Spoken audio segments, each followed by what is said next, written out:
Hello सांग मैंने आज नुआ ब्लॉग रे आपण मानक समस्त को स्वागत। सांग मैंने मुझे बर्तमान दुकान रे अच्छी आबे दुईटा हेलाणी भावुची दुकान बंद करी मत कॉमेडी वीडियो मते शूट करिवार अच्छी किसी स्टोरी मते लिखी नाही तो देखिबा आज कॉमेडी वीडियो हम कि ना कि कही तो पारिबिनी बट मु कॉमेडी वीडियो बनई बोली भाबिची। एबे दुकान रे जिनस जाक सब इयाडे सियाडे हेइथिला तो मु ସବୁ ଜିନିଷ ସବୁ ରଖାରଖି କରୁଛି ଯେ ସେ ନାଡ଼ି ଯାକ ସବୁ ଡବାରେ ଫିକ୍ସ କରିକି ରଖୁଛି। ମାନେ ଅଲଗା ଥିଲା ତ ସେଇଟା କାଟାକାଟି କରିକି ରଖିଲି ଏବଂ ତଳେ ସାମାନ ଯାକ ସବୁ ଇଆଡ଼େ ସିଆଡ଼େ ହେଇଛି ସାଙ୍ଗମାନେ ତାକୁ ସବୁ ମୁଁ କାଢ଼ିକି ରଖାରଖି କରିବି ଆପଣମାନେ ଦେଖିପାରୁଥିବେ। ସୋ ଏବେ ମିକ୍ସଚର ନାଡ଼ି ଯାକ ସବୁ ପକାଇଲା ପରେ ଗୋଟେ ଡବାରେ ଏବେ ମିକ୍ସଚର କାଟିକି ମିକ୍ସଚର ଯେଉଁଠି ରଖୁଛି ସେଇ ଡବାରେ ପକେଇବି। ତ ମିକ୍ସଚର ପକାଇ ସାରିଲା ପରେ ସାଙ୍ଗମାନେ ଆଉ କିଛି କାମ ଯାକ ରହିଛି ସେ କାମ ଯାକ ମୁଁ କରେ। ତ ମିକ୍ସଚର ଏବେ ରଖିଦିଏ ଯେଉଁଠି ରଖିବା କଥା ସେଇଠି ରଖିଦିଏ ବୋଲି ଭାବୁଛି। ସୋ ଆପଣମାନେ ଭିଡ଼ିଓ ପୁରା କଣ୍ଟିନ୍ୟୁ ରହିଥିବେ ଠିକ୍ ଅଛି ସାଙ୍ଗମାନେ। ଏବେ ମୁଁ ଆଉ ଖାଇବିନି କାହିଁକିନା ବହୁତ ଲେଟ୍ ହେଲାଣି। ଦୋକାନ ଶୀଘ୍ର ମୁଁ ବନ୍ଦ କରିବି ବୋଲି ଭାବୁଛି। ଦୋକାନ ବନ୍ଦ କରି ସାରିଲା ପରେ ମାଆ ଘରେ ଯାଇକି ଚାବିକାଠି ଦେଇଦେବି। ସୋ ଦେଖନ୍ତୁ ସାଙ୍ଗମାନେ ଆଉ କିଛିଟା ସାମାନ ଅଛି ମାନେ ହଁ ରୁଟି ଯାକ ଥିଲା ବେଗ୍ରେ ତ ମୁଁ କାଢ଼ିକି ସେଇଟାକୁ ଏବେ କାଟିକି ଡବା ଭିତରେ ରୁଟିକୁ ମଧ୍ୟ ଭର୍ତ୍ତି କରିଦେବି।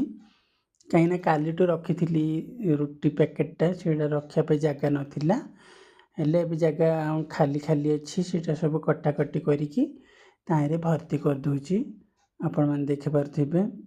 ଆଉ ଏଇଟା ଭର୍ତ୍ତି କରି ସାରିଲା ପରେ ବାହାରେ କୁରକୁରି ଯାକ ସବୁ ଟଙ୍ଗା ହେଇଛି ସାଙ୍ଗମାନେ ସେଇଟା ମଧ୍ୟ ମୋତେ କାଢ଼ିବାର ଅଛି। ସୋ ଭର୍ତ୍ତି ହେଇଗଲାଣି ଆଉ କଷ୍ଟମର ମଧ୍ୟ ଆସିଛନ୍ତି କ'ଣ ପୁଡ଼ିଆ ନା କ'ଣ ଗୋଟେ କିଣିବା ପାଇଁ ଆସିଥିଲେ। ହଁ ଭାଙ୍ଗ କିଣିବା ପାଇଁ ଆସିଥିଲି ତ ମୁଁ ଭାଙ୍ଗ ଦେଇଦେଲି। ଏବେ ବର୍ତ୍ତମାନ ସେ ମୋତେ ପଇସା ଦେଲା ପଇସା ରଖିଲି ତାକୁ ରିଟର୍ଣ୍ଣ ମଧ୍ୟ କରିବାର ଅଛି ଚିଲ୍ଲର ପଇସା। ସୋ ଏବେ ମୁଁ ମୋ କାମ କରୁଛି ସାଙ୍ଗମାନେ। ଏବେ ବାହାରେ ଯାଇକି କୁରକୁରି ଯାକ ସବୁ କଢ଼ାକଢ଼ି ଗୋଟେ ବ୍ୟାଗ୍ରେ କଲି ବସ୍ତାରେ ତାପରେ ଦୋକାନ ଭିତରେ ଏବେ ଭର୍ତ୍ତି କରିଦେବି। ଦୋକାନ ଭିତରେ ଦେଲା ପରେ ମୁଁ ଭାବୁଛି ବୋଉ ଘରକୁ ପଳେଇବି। ଦୋକାନ ଚାବିକାଠି ଦେବି ଦୋକାନ ବନ୍ଦ କରିକି ବୋଉ ଘରକୁ ଚାବିକାଠି ଦେଇକି ମୁଁ ବାହାରିଲିଣି ରୁମ୍କୁ ଯିବି ବୋଲି। ହେଲେ ଆଜି ମୁଁ ପ୍ଲାନିଂ କରିଛି ମୋ ଭାଇକେଲକୁ ଚାର୍ଜ ବସାଇବି ଯାହାକି ମ୍ୟୁନିସିପାଲିଟି ଅଫିସରେ କାମ କରୁଛି ନା ସେ ଭାଇକେଲକୁ ମୁଁ ଚାର୍ଜ ବସାଇବି ଆଉ କାଲିକୁ ବନେଇବି ବୋଲି ଭାବିଛି ସାଙ୍ଗମାନେ। ସୋ ମୁଁ ଗାଡ଼ି ପାଖରେ ପଳେଇ ଆସିଲି ଏବେ ଭାବୁଛି ଗାଡ଼ି ଚଲେଇକି ଯିବି। ତ ମୁଁ ଯାଇକି ଦେଖେ ତ ସାଙ୍ଗମାନେ ହଁ ଭିଡ଼ିଓରେ ପୁରା କଣ୍ଟିନ୍ୟୁ ରହିଥିବେ ଠିକ୍ ଅଛି। ମୁଁ ଯେଉଁଠି ରୁହେ ସେଇଠି ପଳେଇ ଆସିଲିଣି ଆଉ ଏବେ ରୁମ୍ ଭିତରେ ଯାଇକି ଚାର୍ଜର କାଢ଼ିବାର ଅଛି। ସୋ ଅଖା ବସ୍ତା ଗୋଟେ ରଖିଦେଲି ଚାର୍ଜର କାଢ଼ିକି ଆସିକି ଦେଖେ ତ ଆଉ ଜଣଙ୍କର କାମ ଚାଲିଛି ମାନେ ଦୁଇ ଜଣ ଆମ ଗାଁର ଏକା ଦୁଇଟା ପିଲା ଯେ ଭଲ କାମ ଟିକେ କରନ୍ତି ସେମାନେ ବନାଉଛନ୍ତି। ହେଲେ ମୋର ମୋତେ ଗାଡ଼ି ଏଠି ବନାଉଛନ୍ତି ସାଙ୍ଗମାନେ। ଆଜି ଗାଡ଼ି କାମରେ ପୁରା ରହିଗଲି ଆଉ ମୋତେ ଟାଇମ୍ କିଛି ହେଲା ନାହିଁ ଭିଡ଼ିଓ କ'ଣଟା ସୁଟ୍ କରିବା ପାଇଁ।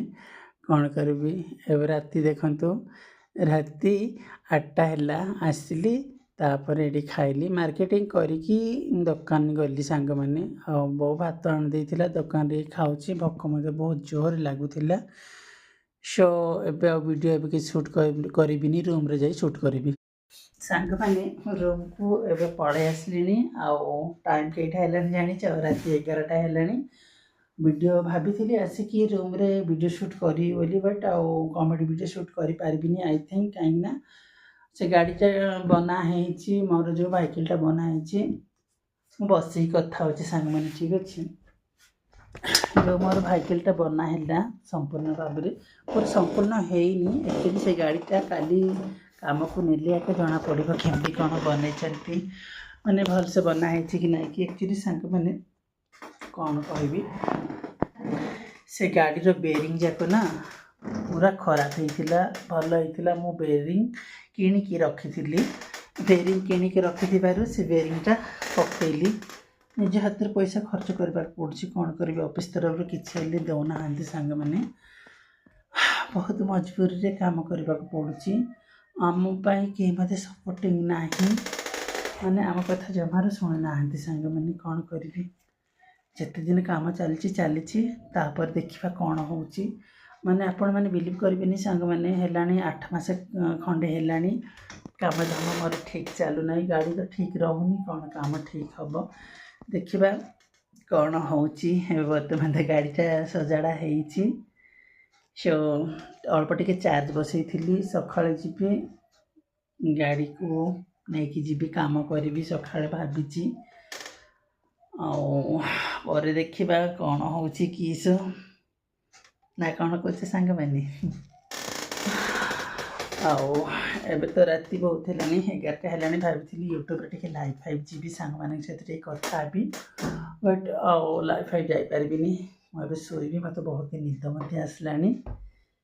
ସୋ ସବୁଦିନ ମୁଁ ତଳେ ଶୁଏ, ଆଜି ଖଟ ଉପରେ ଶୋଇବି ବୋଲି ଭାବୁଛି, କାହିଁକିନା ମୋତେ ଆଉ କିଛି କରିବା ପାଇଁ ଇଚ୍ଛା ଲାଗୁନି। ଆଜି ଦିନ ସାରା ମୁଁ ଟାଇଟ୍ ହେଇଯାଇଛି, କାଲି ମୋତେ ଭିଡ଼ିଓ ସୁଟ୍ ମଧ୍ୟ କରିବାର ଅଛି। ସୋ ସାଙ୍ଗମାନେ ମୋବାଇଲରେ ନା ବିଲକୁଲ ମୋତେ ଚାର୍ଜ ନଥିଲା, ଭିଡ଼ିଓ ସୁଟ୍ କରିଥିଲି ଆଉ ଚାର୍ଜ ସରିଗଲା ତ ସୁଇଚ୍ ଅଫ୍ ହେଇଯାଇଥିଲା। ଚାର୍ଜ ବସେଇକି ଆଉ ତାପରେ ଭିଡ଼ିଓ ଆରମ୍ଭ କରୁଛି। ମଶାବତୀ ଲଗେଇଥିଲି, ମଶାବତୀ ସରିଗଲାଣି। ସୋ ଫ୍ୟାନ୍ଟା ଟିକେ ପାଖକୁ ନେବା, ଗରମ ଲାଗୁଛି ଆଜି, କ'ଣ ପାଇଁ କିଏ ଜାଣେ।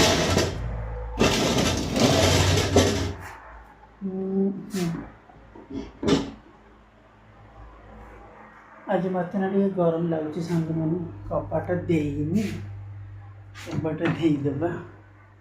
ଗୋଟେ ଟାଇମ୍ କେଇଟା ହେଇଛି ଜାଣିଛ ସାଙ୍ଗମାନେ? ଦେଖାଉଛି ରୁହ, ଟାଇମ୍ ହେଇଛି ଦେଖ, ରାତି 1:30 ହେଲାଣି। ଆଉ ଭିଡ଼ିଓ ସୁଟ୍ କରୁଛି, ମାନେ ମୁଁ ଅଳ୍ପ ଭିଡ଼ିଓ କରିବି ବୋଲିକି ଚେତା ଅଛି। ଚାର୍ଜ ବସେଇ ଦେଇଥିଲି। ସୋ ଆଉ ଭିଡ଼ିଓ ଯାକ ଏଡ଼ିଟିଂ ମଧ୍ୟ କରୁଥିଲି ସାଙ୍ଗମାନେ, ନ କଲେ ତ ହେବନି ନା। ଯେଉଁମାନେ ଭିଡ଼ିଓ ବନାଉଛନ୍ତି ସେମାନଙ୍କୁ ବହୁତ ଟେନସନ୍।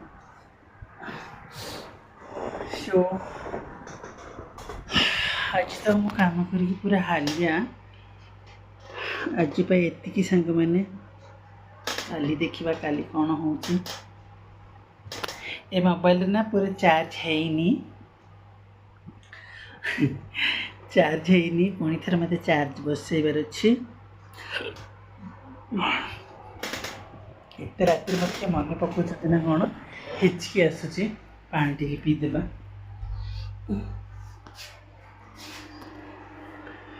ସୋ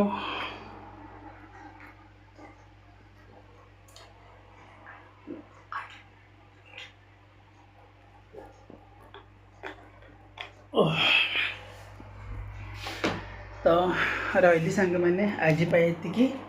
ସମସ୍ତଙ୍କୁ ଜୟ ଜଗନ୍ନାଥ, ବାଏ, ଗୁଡ୍ ନାଇଟ୍।